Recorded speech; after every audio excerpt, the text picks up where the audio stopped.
ज़रा सोचिए, रात का सन्नाटा है, चाँद की रोशनी भी नहीं, सिर्फ ठंडी हवा और छाया।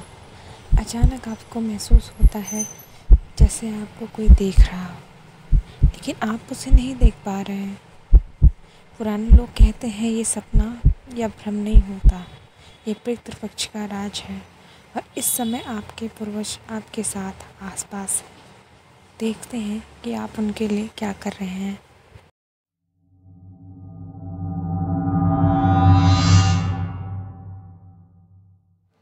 नमस्ते दोस्तों, आज की इस वीडियो में हम जानेंगे पितृपक्ष का रहस्य और अमावस्या का महत्व। वीडियो को एंड तक ज़रूर देखें क्योंकि मैं आपको बताऊंगी कुछ ऐसे रोचक तथ्य जो शायद ही आपने सुना होगा। ये कथा है महाभारत के समय की। महावीर कर्ण अपनी वीर गति पाने के बाद स्वर्गलोक गए।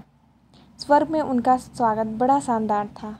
हीरे, मोती, सोना सब उनके चरणों में बिखर गए।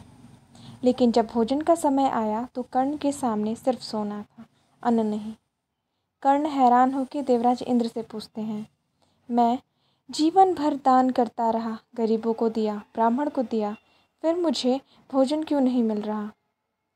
इंद्र ने शांत स्वर में कहा, कर्ण, तुमने सब कुछ दान दिया पर अपने पितरों के लिए कभी श्राद्ध नहीं किया, इसीलिए तुम्हारे पितृ अभी तक भोजन के लिए तरस रहे हैं।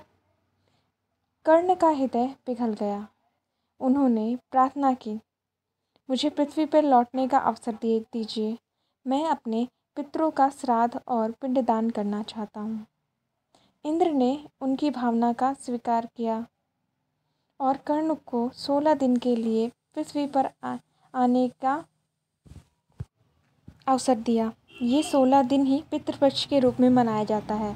कर्ण ने पूरे 16 दिन तक अपने पितरों को श्राद्ध किया, ब्राह्मण भोज, गौदान, कौओं को भोजन कराया, तब जाकर उनके पितरों की आत्माओं को 16 दिन खत्म हुए। अमावस्या के दिन कर्ण वापस स्वर्ग गए।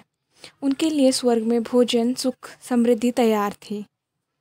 तब से ही पितृपक्ष की अंतिम तिथि यानी अमावस्या तिथि सबसे सर्वश्रेष्ठ तिथि मानी जाती है। इस दिन श्राद्ध और तर्पण का सर्वाधिक महत्व है और सबसे अधिक फल मिलता है। ये सिर्फ कहानी नहीं है दोस्तों, पितृपक्ष और अमावस्या के कुछ रोचक तथ्य हैं ये हैं। हर दिन एक अलग तिथि होता है। माता पिता या अन्य पूर्वज का श्राद्ध किया जाता है। कौओं को खिलाया गया भोजन पितरों तक पहुंचता है। यह यमराज का दूत माना जाता है। गया में पिंडदान करने से 14 पीढ़ियों के पितरों को मोक्ष मिलता है। अमावस्या के दिन जब तर्पण और दान का फल सबसे ज़्यादा मिलता है। इस समय कोई शुभ कार्य जैसे शादी, विवाह, गृह प्रवेश नहीं किए जाते।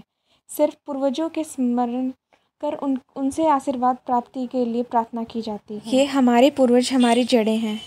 जब जड़ें मजबूत हो तो पेड़ भी हरा भरा रहता है। तो इस पितृपक्ष अपने पितरों को श्राद्ध कीजिए और उनकी आत्मा को शांति दिलाइए। अगर आपको ये कहानी पसंद आई तो वीडियो को लाइक करें, सब्सक्राइब करें और अपने दोस्तों के साथ शेयर करें ताकि सब लोग इस पवित्र पितृपक्ष और अमावस्या को समझ सकें।